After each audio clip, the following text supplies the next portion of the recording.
Afternoon, Tanya. Hello.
Can everybody see the agenda now?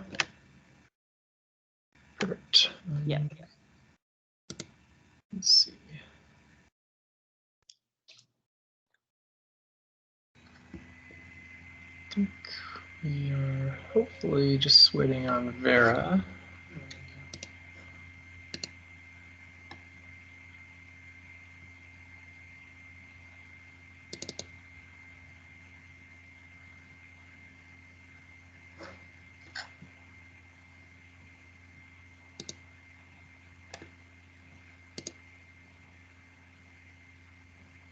Looks like she accepted.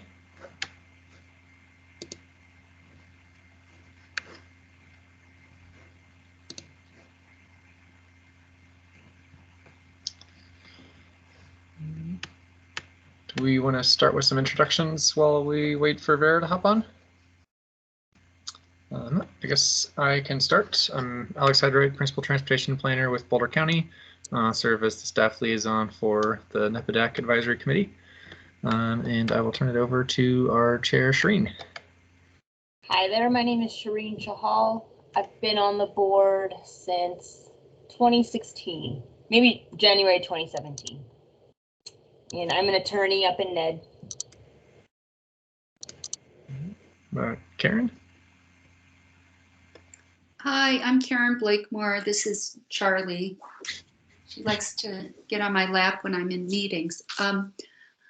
I've been on the on this board just for the last couple meetings, and I'm a planning commissioner with the town of Nederland, and I'm also a member of the Foresight 2 multi-party monitoring group. And I've lived in Ned for 4 years. Thanks, Karen. Tanya? Hi, my name is Tanya. I live up in Ned, and I'm on the board of trustees for the town of Ned since 2020. And Peter? Hi everyone, I'm Peter. I'm the admin assistant over at Town Hall, and I have Macy, our deputy town clerk, with me. She's having issues joining on her computer, so she's just going to sit in with me here.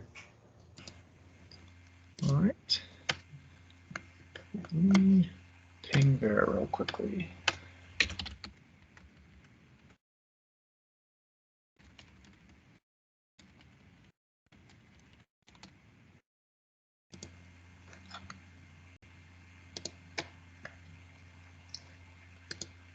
Right. So our first agenda item is if we have any public comment. I'm not seeing any members from the public on, so I think we will move on. And then I'd like to have Vera on for approval of the meeting minutes. So why don't we go ahead on down to the 2022 budget. So let's see. So our update from the assessor's office is that we anticipate to have revenue in 2022 in the amount of $172,393. Again, that comes from our 1.85 mil levy property tax. That's up a bit from our 2021 revenues, which I believe were in the neighborhood of 140 or 145,000. And our property tax is essentially all of the district's revenue. And then our proposed expenses. So a week or two ago, I received our contract from RTD for the EcoPass program. And the contract price for 2022 is $141,892. That is up a little bit from our 2021 contract, which was right around 134,000, and our 2019 contract, which was right around 139,000. However, if you recall earlier, we were facing pretty significant increases in our EcoPass contract price due to the phasing in of the utilization-based pricing. And so before COVID hit, we were looking at a future contract price in the ballpark of $370,000 to $400,000. And now this $141,000 is essentially our full utilization price. So based on our 2020 utilization, that $141,000 is how much ridership we generated. And so we're not looking at massive increases anymore unless transit ridership increases. And so just doing some quick math, 141,000 divided by 400,000. That means that our ridership on the EcoPass program overall is in 2020 was about 35% of what it was in 2019. And so as our ridership recovers, so too will our EcoPass contract price grow in the future. But for now, for next year, that puts us in excellent financial shape. You can see that our EcoPass contract is always the vast majority of our expenses. The Town of Netherlands administration fee is set at 10% of our EcoPass contract. And so for next year, that puts their administration fee at $14,189. And then we anticipate a little bit of ongoing work with the portal audit and cleanup that I believe we'll have Peter taking over from Miranda going forward. And then anticipating a little bit of expenses in case we need to buy a new EcoPass printer or printing supplies, since I think our current printer is getting up there in years, but those are pretty small expenses.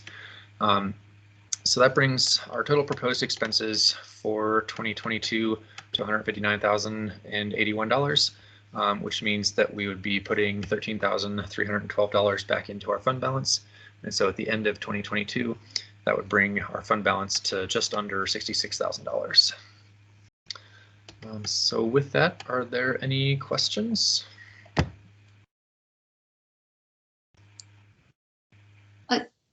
I'm wondering what the Netherlands, the administration part is. What exactly is involved in administration of the EcoPass? So for when the program was set up with the approval of the mill levy back in the fall of 2013, Boulder County established an IGA with the Town of Netherlands for them to administer the program. So all of the card printing, the verification of residency. So, you know, when a new resident moves to the district and they go down to the town office to get their card, that that 14,000 covers all of the town's work to administer the program, to issue new cards, to deactivate folks when they move away, and track all of that. So that covers their staff time. So is that a contracted price? Is it based on an hourly? So for the duration of the program, it's been set that what the EcoPass district pays to the town is set at 10% of the EcoPass contract price with RTD. Oh, okay, thank you. And so in the early days, 2014, 15, 16, our EcoPass contract with RTD was around $85,000 to $90,000. And then at some point it crept over 100,000, and now we're up to 141,000. So our annual administration fee to Netherlands started out at around $8,000 in the first year of the program, and now we're up to 14,000. So it's kind of grown. Yeah, it might make more sense when we do another contract to make it based on the ridership, the number of EcoPass holders, rather than a percent of the EcoPass contract. That's certainly something to explore. One other option that I've thought of is, would it make more sense to just determine a flat rate that, that if it takes the town X amount of staff hours to administer, that instead of pegging it to our EcoPass contract, which historically has been a very stable amount up until COVID and the utilization base. But in order to maintain sort of a more consistent price paid to the town, we could decouple it from the EcoPass, because there's no requirement that it be based on the EcoPass contract price. That's just how it was set up at the beginning of the program.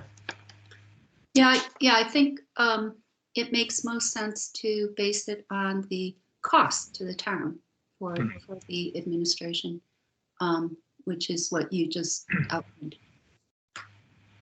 So I guess a question for this committee would be, is that something that we want to consider before the end of the life of the existing mill levy, which expires at the end of 2024?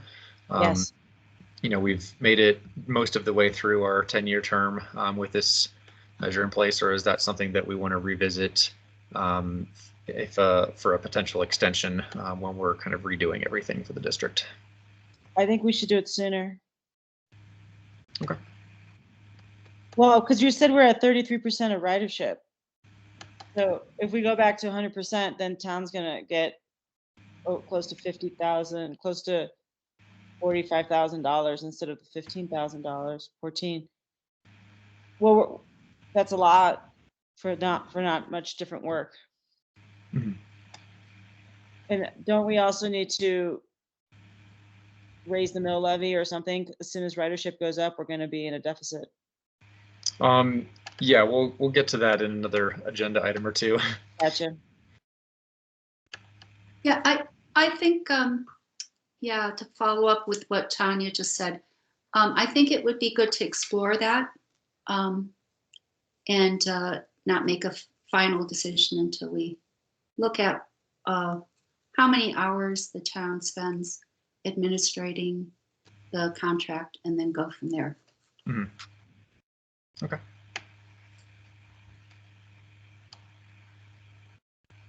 Shireen, any thoughts on that? I mean, I think it's worth getting the input from the town staff on the call, because is it going to add more work on them to sort of track their hours? I know you might bounce back and forth between, oh, this person needs a pass printed, and then I'm back to my other work. Will it be a big burden to add an extra job as far as time tracking? What I would propose is not to track it based on like actual hours like that, but to basically to sit down with town staff and figure out, okay, is this if we think it's costs $17,000 in staff time per year, then we set the annual amount at $17,000 and then apply like a 1 to 3% inflation rate annually going forward. So that way, staff aren't having to track every single hour, but we have a rough idea. And then both for the district and the town, you can look out 10 years and know exactly what it's going to be, as opposed to now where we kind of wait to get the RTD contract and then that determines what it's going to be. So there's a lot of uncertainty for both sides.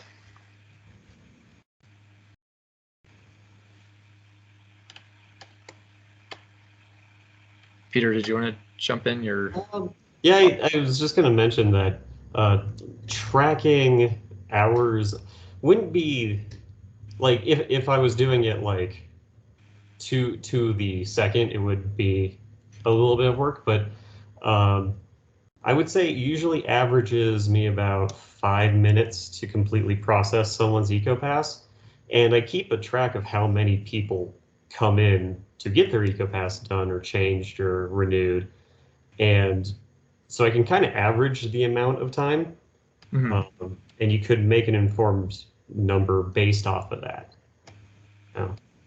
Okay.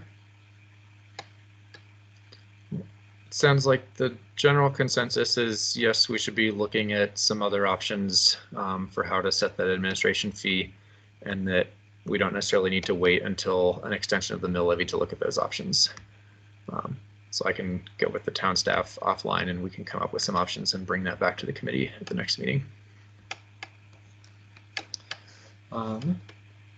with that, are there any other questions for the proposed budget?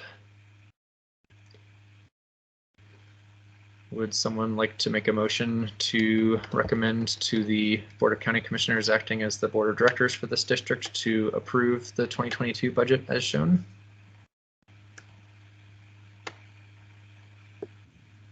I have one last clarifying question. Mhm. So I know that we did audits of eco-passes recently, people that may have moved out of the town, and we needed to disable those passes. Is that part of the eco-pass portal audit, or is that effort part of the administration?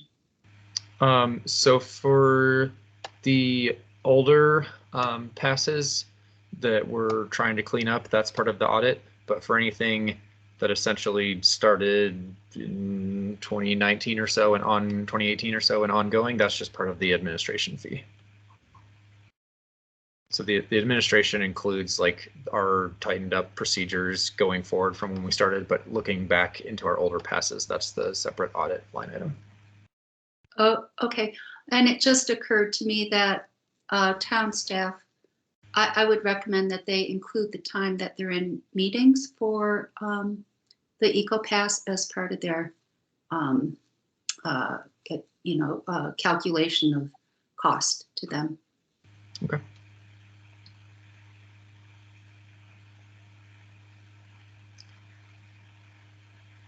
Any other questions?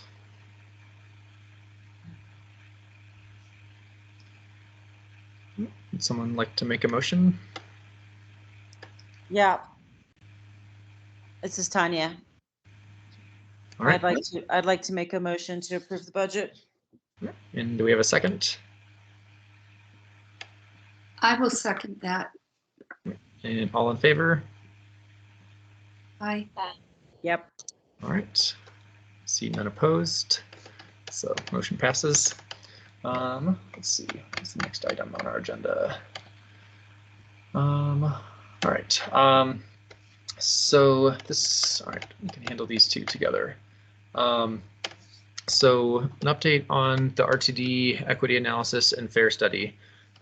So back in 2018, RTD adopted a new fare structure and past program pricing rules that switched from that basically established the utilization-based pricing for neighborhood and community programs. And that is what set us into some uncharted financial territory until COVID, where we were facing a nearly quadrupling of our annual EcoPass contract price based on our pre-existing ridership. Since then, RTD has gotten a lot of pushback over the years that since there's no discount for neighborhood EcoPass programs, there's not much incentive for organizations to join and form those programs. In general, RTD also gets a lot of pushback that their fare structure is too complicated and too expensive. RTD has some of the highest transit fares in the entire country. And so RTD now has a new general manager and CEO, Deborah Johnson, who started 6-8 months ago or so. And she has decided to embark RTD on a fare study and equity analysis, which is basically a large study to revisit RTD's fare structures and past programs. And so they are in the process of hiring a consultant to lead that work now. And that's going to last for about 18 months or so. And our hope is that as part of that process, RTD will both look at lowering of fares and also making past programs more attractive by offering more significant discounts and potentially changing from the utilization-based structure so that if you're successful in increasing ridership in your program, then you aren't bit in the butt later with increased prices that price you out of that program. And so since we're at the very, very beginning of that process, there's no guarantee of anything other than RTD is going to study it. And so this would likely line up, hopefully, well with when we would need to go back to the voters to ask for an extension, that we would know essentially the new rules that we'd be playing by in time to have a better sense of what our long-term costs would be. But as of right now, utilization pricing is still the law of the land until RTD changes it. But my kind of rough sense is that it's hard to imagine the fare structure and past programs getting less attractive for us. So there's really only room for improvement. And so what that means, looking ahead through the end of our mill levy, and I think I misspoke earlier, our mill levy ends in 2023, not 24. So over the life of the program, the red here is the expenses, the green is our revenue, and then the blue line is our year-end fund balance. So you can see for the first few years of the program, we were always contributing to the fund balance, with the fund balance going up. Then once utilization-based pricing began, it's sort of 20% step-ups in price in 2019. For several years, we were drawing down on our fund balance. And then with the drop in ridership associated with COVID for 2019, we'll once again be putting money back into the fund balance. And then in terms of 2023, our expenses, that is more or less a guess as to how quickly our ridership will return, and thus how much our EcoPass contract price will go up. So if our ridership goes up to anything close to where it was pre-COVID, our expenses would be much, much higher. And right now we're looking at 66,000 and change in our fund balance at the end of the year. So essentially for 2023, we could afford a 66,000 increase in our EcoPass contract price before that would put our fund balance in the red by the end of the program. And so since the 2023 price is going to be determined based on 2021 ridership, we won't really have any indication of that for at least a couple more months since we're still in 2021. But I think based on where the ridership is now, 2021 ridership is not going to be at that 400,000 annual price point. I think it's more likely that we'll be somewhere in the 170, most likely under 200,000 for our EcoPass contract price for 2023.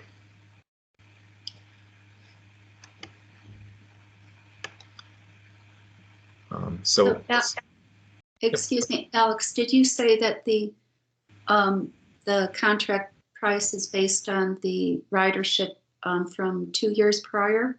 Yep. Okay, thank you. And the reason that RTD does that is because like right now, they need to give us a price for 2022.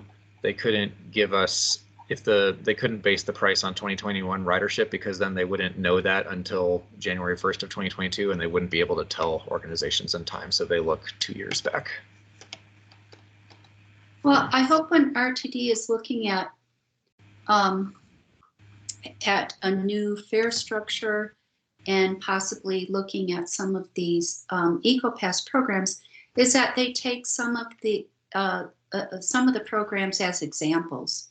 Mm-hmm. Like this chart. Here's where we are, and now what you're talking about is tripling or doubling the cost. Mm-hmm. And what will this do to the community that has been depending on the bus in order to get to school and to work and etc. So the major takeaway from this chart is that essentially the huge increase in price that we were facing with utilization-based pricing and the massive drop in ridership associated with COVID have more or less canceled each other out. So you can see we've maintained a relatively even trajectory despite those two large forces pulling us in opposite directions.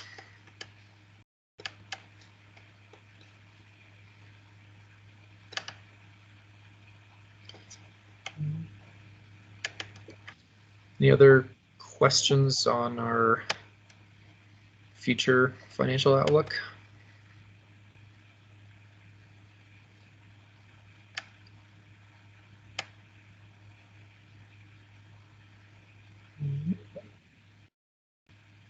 Let's see, what's our next agenda item?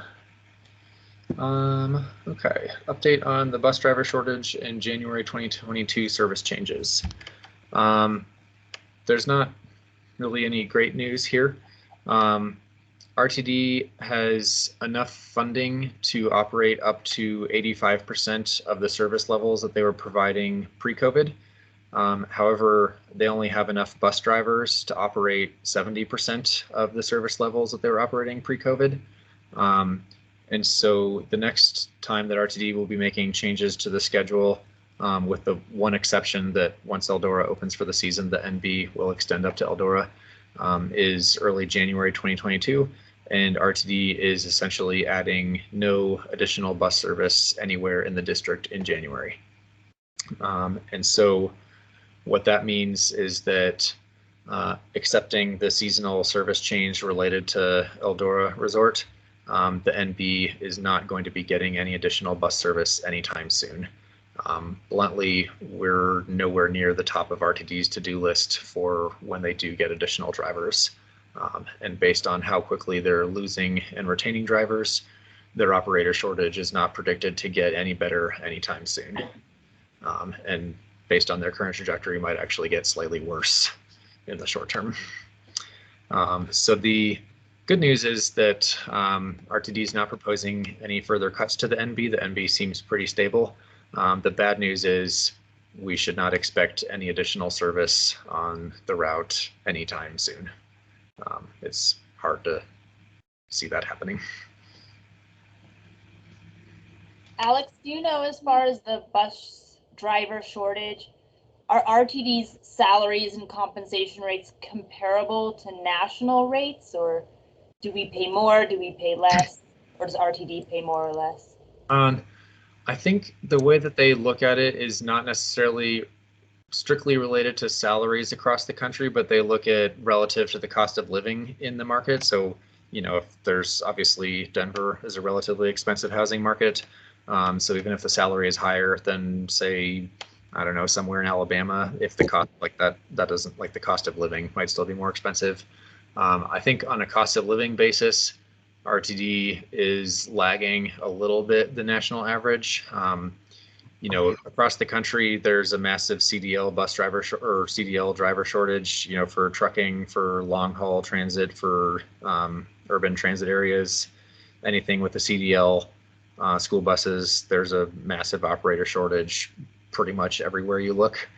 RTD salaries are probably not doing them lots of favors. I believe they're going to start negotiations with their biggest driver union on a new contract early next year. And then before COVID, RTD was also instituting mandatory overtime for their drivers to try and make up for the shortage. And mandatory overtime works in the short term, but in the long term, it just drives more people to leave because people don't like to be told when they have to work overtime. And so RTD kind of dug themselves further in the hole with their mandating. They no longer mandate, so that's good, but I think they've got a bit of work to do to restore their reputation as a pleasant place to work, because as far as I've heard, they have a reputation for not being a pleasant place to drive a bus.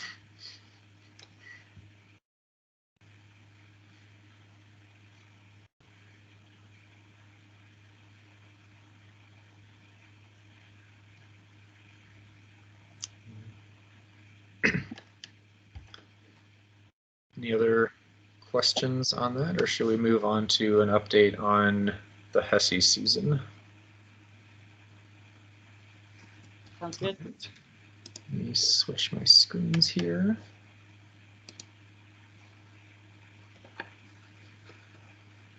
Oops.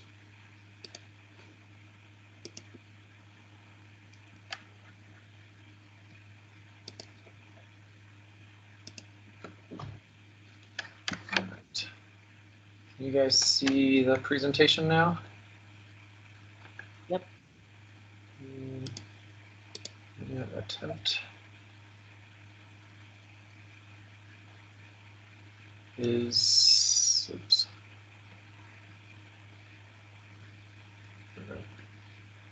Is it showing up in the full screen mode for you, or are you seeing the presentation mode? Now it just got to the presentation mode. Okay. Well, I never have any luck with sharing PowerPoint, so we're just going to go like this, if that's okay. Let's see. This year, Hessie Shuttle celebrated its 10th birthday. We started back in 2012. Our route map this year, we operate from the Nederland High School and provide service up to the Hessie Trailhead, which is the Y between the Hessie Road and the 4th of July Road, and then turn around where the porta potties are.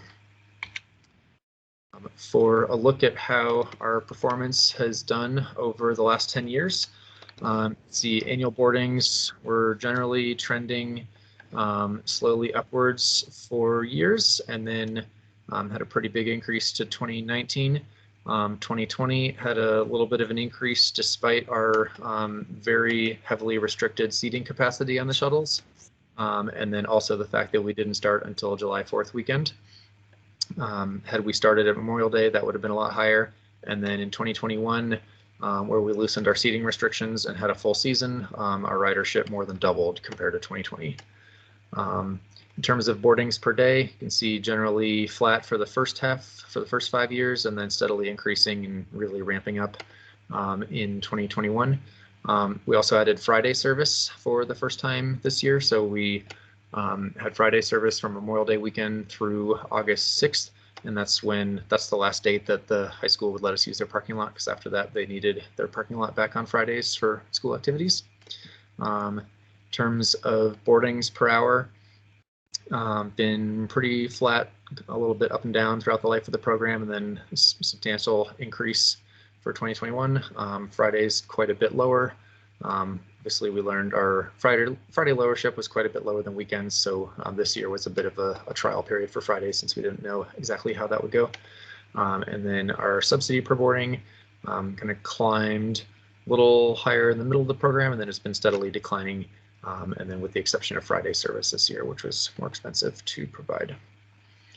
And then let's see, so the program started out operating out of the high school for the first few years, and then we eventually moved it to the RTD lot in downtown so that we could operate into the later fall season with the leaf changing and the leaf peepers.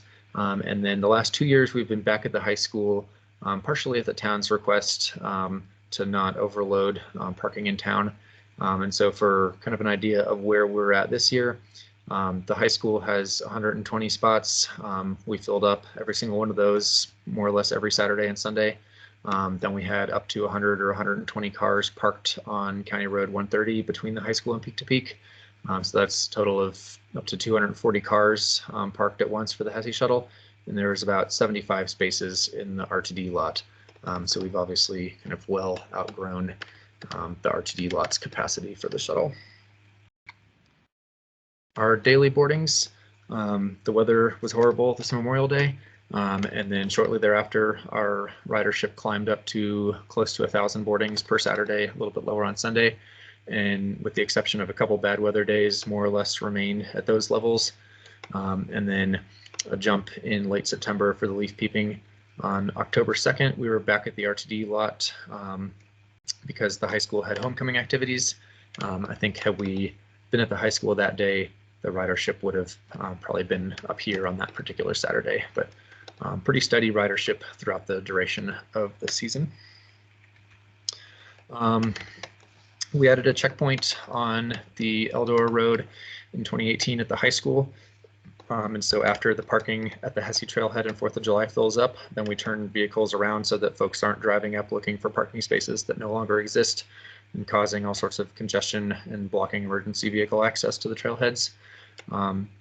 So this requires a minimum of 3 staff to operate, 1 at the high school, 1 at the Hessie Trailhead, and then 1 at the 4th of July Trailhead. It's staffed by a combination of City of Boulder Open Space Rangers at the 4th of July Trailhead, County Open Space Rangers, and then County Sheriff's Deputies. So this year we staffed the checkpoint for 33 days out of 54 days of shuttle service. We turned around an average of 409 cars per day. And the maximum number that we turned around was 850 on 2 separate days in September. For our shuttle rider results, we asked riders to rate various aspects of the shuttle, consistently rated very high overall.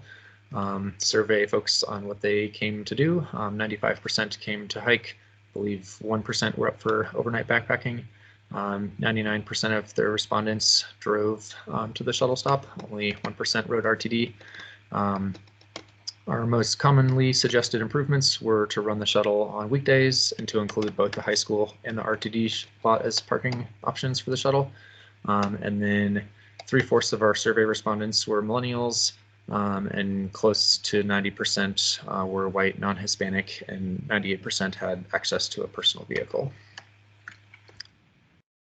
Then our key takeaways from the 2021 season: visitation to Hessie continues to grow.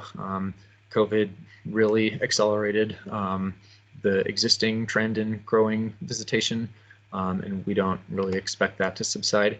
The traffic checkpoint has been very effective at limiting traffic and congestion in Eldora and at Hessie and at 4th of July, but is very staff intensive to operate. The shuttle service is very popular, and it's been very successful at maintaining access to Hessie after the parking fills up. This year, on the weekends when the shuttle was running, over 60 or 64% of visitors got to the trailhead via shuttle. So we're carrying well over half of all Hessie visitors on the bus. And then the NB route does not seem to be providing enough service to entice Hessie visitors to get to Nederland via bus. So with the bus running about every 2 hours in the morning and then every hour for a little while in the afternoon, I think 99% of the Hessie visitors are driving up to Nederland, and so there's very few people riding the bus up from Boulder. And then it is expensive to lease the Nederland High School lot from BVSD. BVSD makes us pay for the lot. RTD gave us their lot for free, but with our weekend numbers, we are well beyond the point of fitting at the RTD lot in downtown Ned. So that is the end of my presentation. Does anyone have any questions on that? I have a question and a couple comments. Right. So, and now the funding, the riders do not pay to ride the bus, is that right? Correct. The shuttle's free, and the funding for that comes out of the county's general fund. Okay. Even though Hessie and Hessie Trailhead is for the National Forest Service. The Forest Service contributes zero funding. Okay. So that's great because most of the hikers are coming from Boulder, I imagine. Yeah, I'm happy to see that we're using the high school lot instead of RTD. I think it's important to have that RTD lot available to people who ride the bus, who ride the NB bus. I've had an occasion where I had a meeting in Denver that I missed because I couldn't find a parking place in the lot nor anywhere close enough in town to make the bus. Mm-hmm. So that's a pretty small lot. Have you looked at renting the Caribou Room parking lot that's up by the community center? So we considered other parking options for 2021. The challenge, which I'm sure you're all familiar with, is that on summer weekends, downtown Nederland is a zoo. And so if the shuttle route extended through downtown up to the community center, we would spend an exorbitant amount of money on the shuttle service with the shuttle buses just crawling through downtown Ned at 4 miles an hour. And so our operator has been pretty insistent that they are ecstatic to not have to go through downtown Ned and operate out of the RTD lot. And if we were up near the community center, we would spend a lot of money having the buses slog through all the traffic in downtown Ned. I guess just another option that occurred to me right now. You know, the folks are driving their cars up here, parking at the high school or parking on the county road, taking the Hessie Shuttle to the Hessie Shuttlehead. Well, we could reduce the number of cars coming up the canyon by having the shuttle start at the Justice Center. That is certainly true. I would love to add more service in the canyon. That would be vastly more expensive than our current operation, since our existing route is about 4.5 miles long, and going from the high school to the Justice Center would add another 16 miles or so. So I would personally love that, but I cannot do that with the budget that I currently have. Yep. People may be more willing to pay for the service if it's coming, if they don't have to drive up the canyon. Mm-hmm. You would need a lot more buses, though. Yes. Yeah. Would need a lot more of everything to do Yeah. that. So I have a question. What do you pay the high school? We pay the high school $52 an hour. Do you know what that adds up to by the end of the day? Adds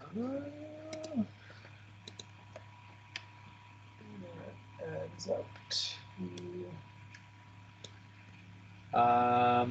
about $32,000 for the season. And we have asked, begged, and pleaded with the school district to give us a preferred friends of the school district rate, a bulk discount, anything related to all of the numerous ways that we have partnered with BVSD, and they've said, this is our policy, you can take it or leave it. Yeah, I'm just more upset that I don't think Nederland actually gets much of that money. So that's my main, now I'm gonna follow up with the principal and be like, can we get, so our school can at least get the money.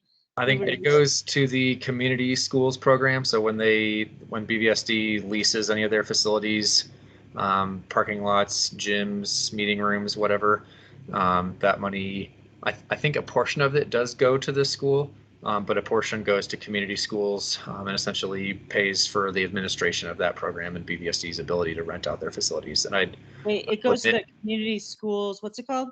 The community schools program. I'll have to look that up. Okay. I believe some of that goes to the school whose facility is being rented, but I do not know how much. So our contract is with BVSD, and then the money goes out. Well, I mean, I can see their perspective for charging, but anyway. We've tried to make the argument that usually if you buy one of something, and then if you buy 1,000 of that something, you get a lower per unit rate. Oh, that's true. Yeah, the 52 an hour is pretty steep. That is not the case with the parking lot, and we have thus far been unsuccessful in negotiating that down. I'm sorry.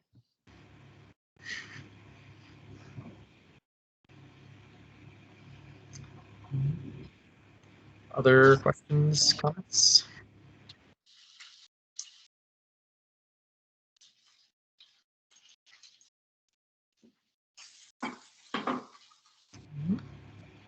All right. Well, if anyone thinks of anything else later, feel free to send it my way. And let's go back to our other agenda.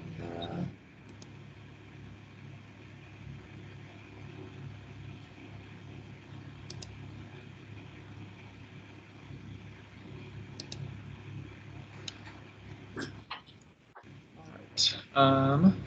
Is the agenda back up now? All right.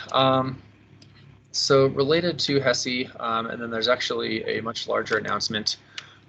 So as we just talked about, adding service all the way down to the Justice Center would be a significant increase in the program expenses for Hessie. What would be cheaper would be to make the NB fare free on summer weekends. So that would be, I think, around $10,000 for the entire summer and fall shuttle season. That's much more affordable. We're talking probably hundreds of thousands for adding shuttle service all the way to the Justice Center.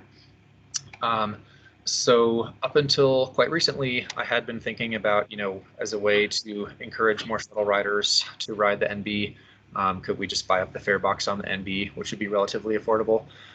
Right now, the NB is essentially, it's free, or at least the cost of riding is decoupled for Nederland residents through the EcoPass program. But for visitors, they're looking at $550 or $525 to ride up, and then $525 to ride back down the canyon. And so one idea would be to buy up the fare box and make the cost of riding the bus free. This would also benefit the district in the sense of if RTD is not collecting a fare on those days, then there would be no EcoPass taps on those days. And so for any Nederland EcoPass riders who are riding the NB on those days, they would be riding for free, which would bring down the district's costs 2 years from now when it shows up in the utilization data. And so one idea which we don't need to decide on today would have been to split the cost of the making the NB fare free on summer and fall weekends between the EcoPass district and the Boulder County General Fund. That was one idea. Since then, the governor, I'm not sure if anybody's seen the article, the governor has unveiled a proposal to make transit across the entire state fare free in the high ozone season in next summer.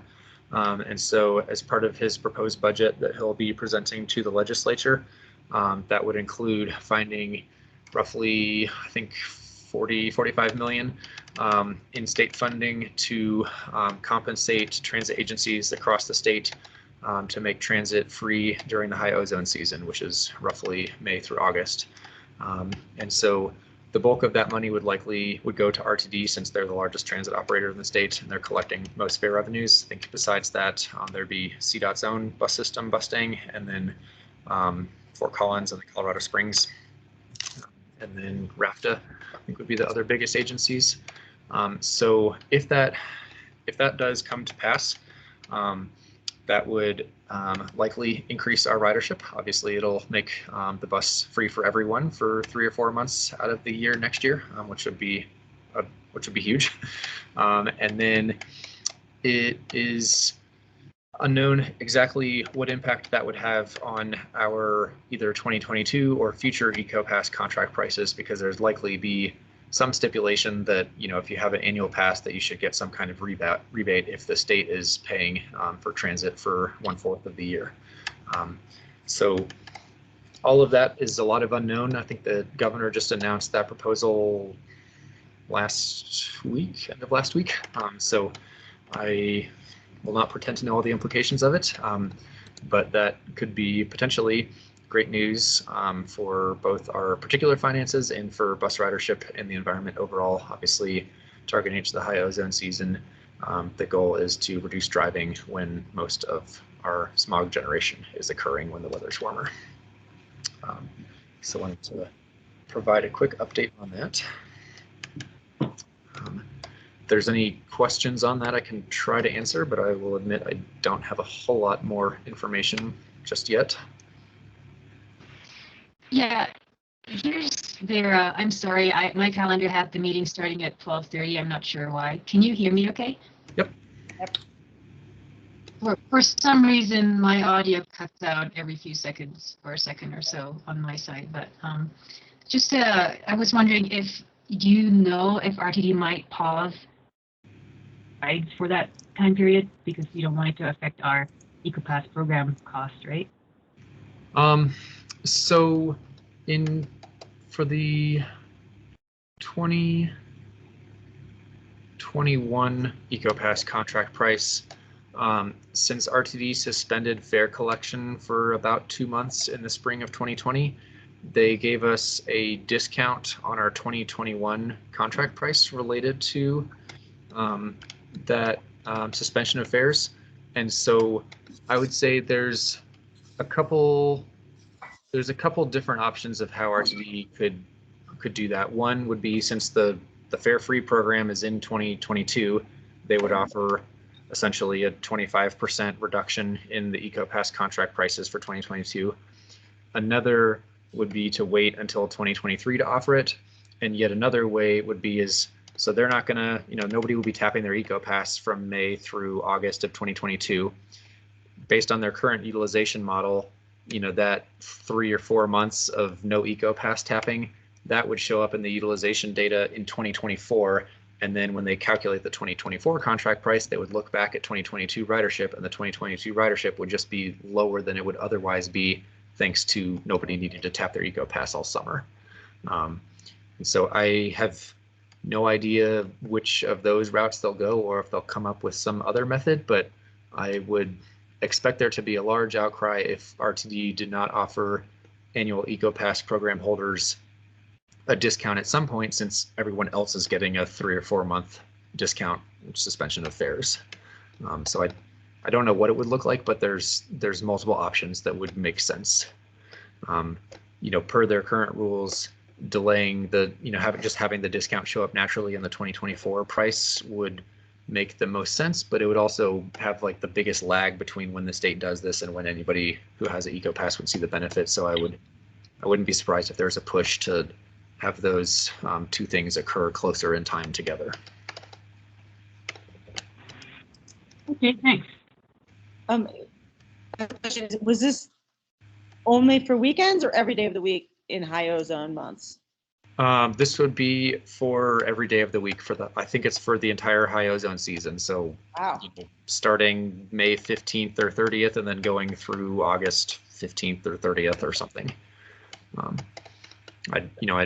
Obviously how many months they go for, that depends on how much they want to pay the transit agencies for, because the more months you buy up the fare box, the more it is.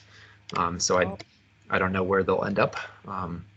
But Between this and the high cost of gas, it might actually increase commuters to. this is probably would be among the first and most significant things that the state has done to target a reduction in driving during the high ozone season. You know, right now they send out the alerts and ask you not to drive, which if that worked, we wouldn't have a high ozone season. So Just off topic, is the high ozone mostly contributed to driving, or is it because of other industries? It's a combination of driving and the warmer weather. I don't pretend to be an expert, but basically all of the. So it is related significantly to traffic. Yeah, it's Gotcha. a large part of it is related to tailpipe emissions, and then the sun bakes it into a nice toxic stew, and that's the smog that you see looking down over Denver for 4+ months of the year. Yeah, and then mixing with the wildfire smoke.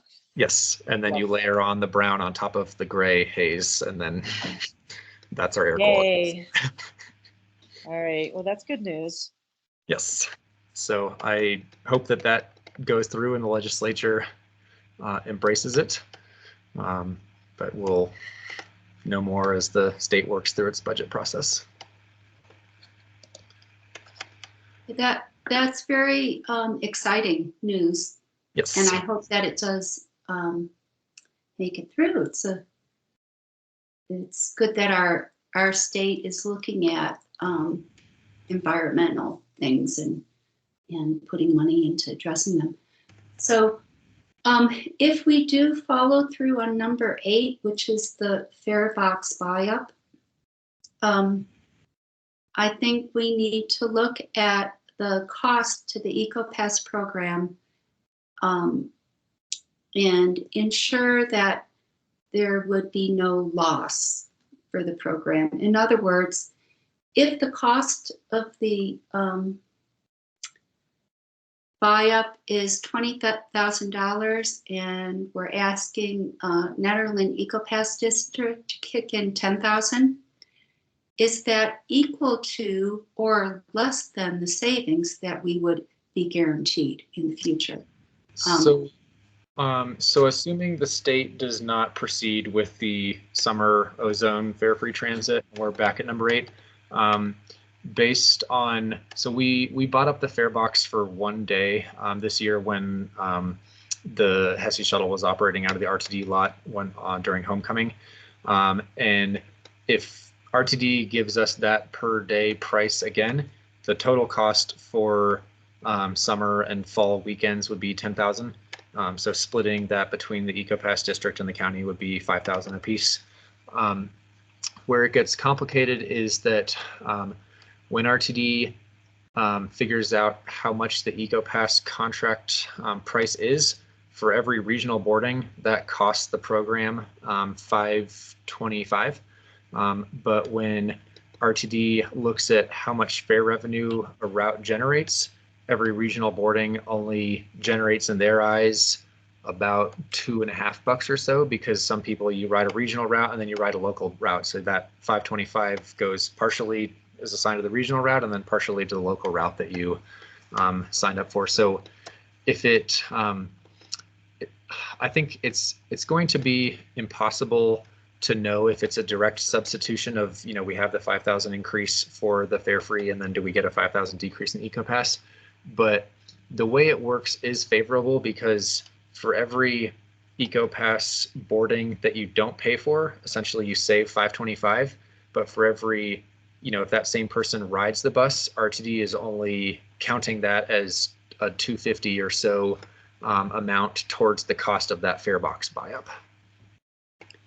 Yeah, and and 5,000 is, you know, not, is relative to the total cost of the program isn't that great.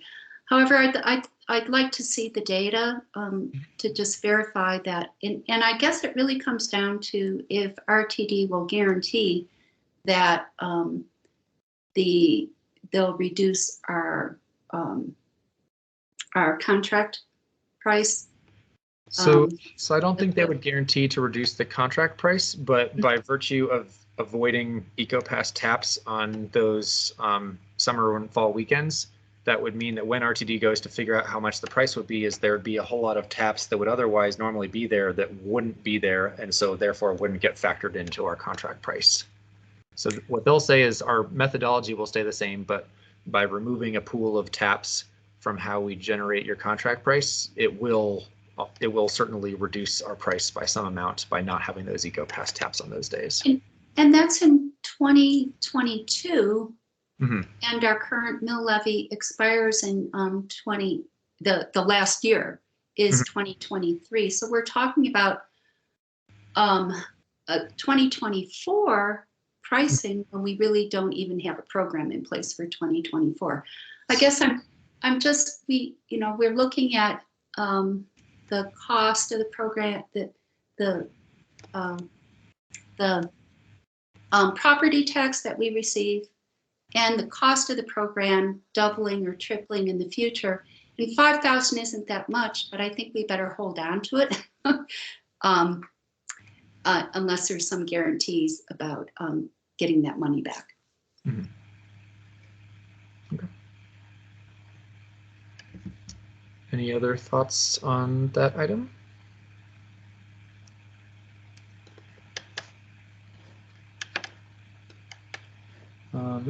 So I'll provide a quick update on the ARPA UZA funding and what all of those acronyms mean.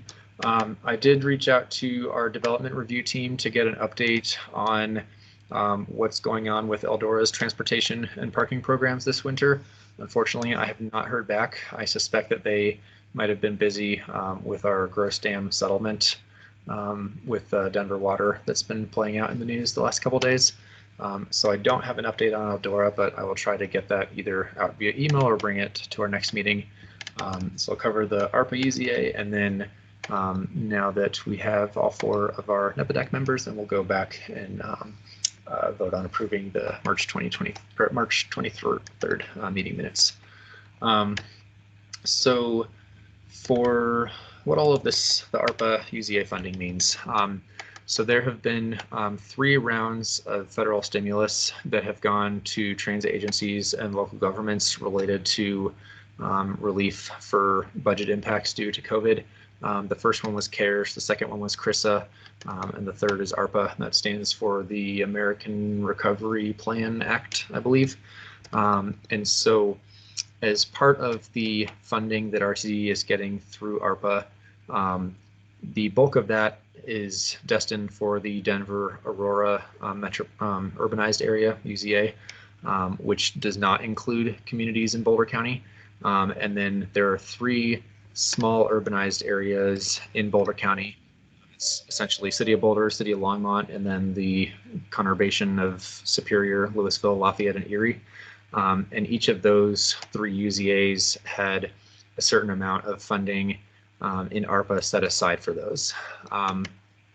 After a lot of negotiations, it has been decided by CDOT, who ultimately distributes the funding to the urbanized areas and to the transit agencies that cover those, that the funding for the 3 small Boulder County UZAs is going to come to Boulder County instead of to RTD, because RTD was essentially not going to offer any assurances that that funding would be spent within the 3 UZAs in Boulder County. And so that funding is going to come to Boulder County, and then Boulder County will likely sub-allocate some of it further down to the municipalities in those UZAs. And that funding is available for restoring transit service and can be spent essentially between now and 2029. And so that funding is $34 million in total. $32 million is slated for the City of Boulder UZA. Then the other $2 million is split between Longmont and then the Superior, Louisville-Lafayette-Erie, Southeast Boulder County UZA. And the reason that the City of Boulder UZA is getting so much more depends partially on the fact that they have a lot more transit service and a lot more transit ridership, and then partially based on how the formulas worked for the previous 2 rounds of federal stimulus, so the earlier CARES and CRISA funding. And so what this means is that primarily the Boulder area has a not insignificant amount of funding available to restore transit service over the next 7 or 8 years. And so one of the things that we'll be working with City of Boulder and then Longmont and the other Southeast Boulder County UZAs is how we want to spend this money over the 8 years. So I suspect for the Boulder UZA, a significant portion of that money they'll likely want to spend on restoring transit service within the Boulder community, which is totally fine and understandable in their prerogative. Another chunk of that funding will likely be spent on restoring regional service, so service that connects to the City of Boulder at one end and then goes out and connects to other locations at the other end. If I had to kind of guesstimate at roughly what the City of Boulder's priorities would be for restoring regional service, first would be the FF4 and the FF2. So the FF4 runs from Boulder Junction to Civic Center in downtown Denver, does not exist anymore. The FF2 was the downtown Boulder, downtown Denver Express, does not exist anymore. There is also the AB2, which ran from Boulder Junction to the airport, does not exist anymore. And then after the US 36 family, probably the Bolt between Boulder and Longmont, and then some combination of the dash or the jump between Boulder and Louisville-Lafayette. And then probably, I would imagine lower on their priorities would be looking at the N and the Y, the 2 regional routes that connect to the mountain communities. The N obviously still exists, the Y is still suspended. And so it would be impossible to say, does any of this mean that any more money is going to be made available for service on the NB? I would say it's possible. It's far from guaranteed, and their funding might get swallowed up on all the competing priorities, but it does open up the possibility that at some point there might be some additional service, whereas without this UZA process, you could pretty much guarantee from RTD that they were not going to be adding any service probably for years to the NB based on their capacity to do anything. So this offers much more hope than RTD ever could that some additional service might be coming to the NB. The reason that there's no funding identified for Nederland or Lions or smaller communities is that this money is identified for urbanized areas. I think between 50,000, there's certain urbanized areas between 50,000 and 200,000, and then there's urbanized areas between over 200,000. And obviously neither Nederland nor Lions have a population over 50,000. So there's no UZA money identified for Nederland or Lions specifically, but by virtue of the NB route connecting to the City of Boulder, it offers the possibility that there might be something in the future. But it's probably will be a little while before I have anything concrete on that, but there's at least the possibility. Where did the money come from? Is it a federal grant or It's what is it for again? It's the American Recovery Plan Act. Oh, ARPA. it's the ARP, and it's so the EZA is just a part of that. So the the UZAs exist for a whole host of other things. Uh-huh. This specific ARPA funding was identified for transit service operations and restoration within the UZAs, and so there's likely other money that the town of Nederland is getting through ARP that is not really related to transit at all. This is transit operations money that's coming from the federal government and then goes to CDOT to distribute to the different UZAs according to the formula. So the town probably got some CARES, CRISA, and Yeah, ARP, but nothing like anything like this. yeah, but the town Is this a would. one-time payment? 32 million? to Yes. Boulder? Yeah. Wow. And that's unrelated to the other bit they got, or well, maybe it's within it. So there's money. I'd say there's more general money that was identified to support local governments. This money is specifically identified to support transit service. Gotcha. So it has that restriction on how it can be used. Great, thank you. So Alex, the Boulder might want to consider public transportation for recreational purposes. Maybe that's how, you know, NB could be looped into this. Yeah. The Hessie bus, you know, getting up to the Hessie bus, etc. They do have a small part of their existing transit program that goes towards recreational service. So they operate a shuttle from downtown Boulder to the Chautauqua Trailhead and then down to CU's main campus, which is, you know, designed similarly to the Hessie program to reduce the parking crunch at the Hessie or at the Chautauqua Trailhead specifically. So transit service to recreation is something that they're already in the business of and are likely looking at increasing. Mm-hmm.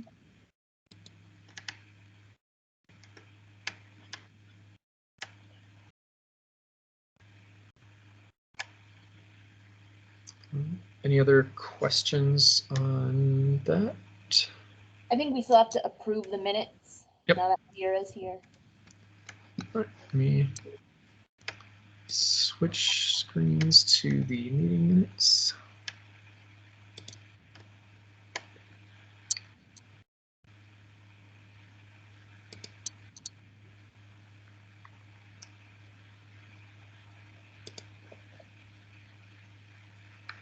All right, so my apologies for sending these out on relatively short notice. I can zoom in if anybody has any questions on any of them. Otherwise, if somebody wants to move to approve. I'll move to approve. Do we have a second? Second it. I'm sorry, I haven't had a chance to read it yet. So could you give me a couple minutes to read it? Thanks. So one, I think we've talked a little bit about this in the past, but one ongoing question is, you know, right now we schedule the meetings on an ad hoc basis, which works well enough. But if there's a desire to move to a regularly recurring schedule, if that would work better for folks, I'm happy to find, you know, a second Tuesday of every other or every third month or whatever. I'd say it's totally up to the four of you for now. And do we want to continue our ad hoc basis, or do we want to find a established recurring schedule? Ad hoc for me. Same. Yeah, for me personally, it's easier to schedule on a meeting by meeting basis too. Okay. What does Charlie think of that? Either way.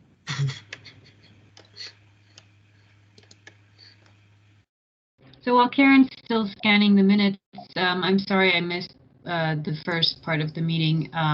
Is there any way I could maybe get access to the slide deck, Alex, that I could catch up? Yeah. On the first few points that were covered. Yeah, we covered the 2022 budget. Yeah, and one thing I particularly wondered about is What? yeah, I entered in the middle of the Hessie discussions for that. And I was curious when the January proposed schedule changes came up. Cutting out. Yeah, I'm sorry. Is cutting. Is this better? Maybe. Marginally. Yeah, I'm sorry, I don't know I don't think my computer likes Teams reason. So when the January schedule changes came up, I was wondering if the trying to mesh with the school bell schedule was discussed. I was not. What is it? So the highlight for the January 2022 service change is RTD does not have enough bus drivers to add service anywhere. They can adjust schedule times, but they are not increasing service anywhere in the entire district. So anything that would require more bus drivers or more resources, they can't do, but they can tinker with the schedule. Right. Yeah, I didn't assume trips would be added, but I know that ever since the school schedule changed in the bus is now leaving, there are sort of timing offsets, like the bus leave. And I think there are similar issues with the up the hill trips. Vera, I'm missing just enough words that I can't really understand what the challenge is. I can summarize it if you hear me better. Yes, I can hear you fine. Vera, correct me if I'm wrong, but the school schedule changed, I don't know, a couple years ago, and RTD didn't adjust the schedule to accommodate that. So now kids who are commuting to school down in Boulder from NED aren't getting there in time, and the same with leaving. It could just be adjusted if somebody were to send RTD the desired schedule to get the kids to school on time. Vera, is that right? That's right. Could somebody send me a quick synopsis of what the misalignment is and what the desired change to the RTD schedule would be? Vera, can you do it? I don't know the schedule for, really, it's not a concern right now for me, but. Yeah, I know several parents who have this concern. I'll reach out to them and see what the main misalignments are. Awesome. That's a great idea, Vera. I think in the past, the answer has been from RTD that they've looked at it and adjusting it enough to fix it for schools would throw off enough other stuff that they would have to add a bus to the rotation. But it never hurts to ask again. So if I could just get a summary of what we want to see accomplished, I will reach out to RTD and see if there's any room to try to improve it. Okay.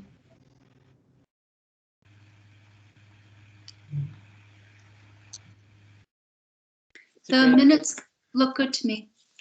All right. Thank you, Karen. Do we want to go back? I think we had a motion in a second. Yep. All in favor? Yay. Aye. All right. See none opposed. So unless anybody else has anything else they'd like to discuss, I think that brings us to the end of our agenda. Great. Thank you, guys. Yeah. Thanks, Alex, for making it so organized for these meetings. Thank you. Lots of information. Thank you. Thank you. All right. I'll see you all again soon. See All ya. right. Bye. Bye.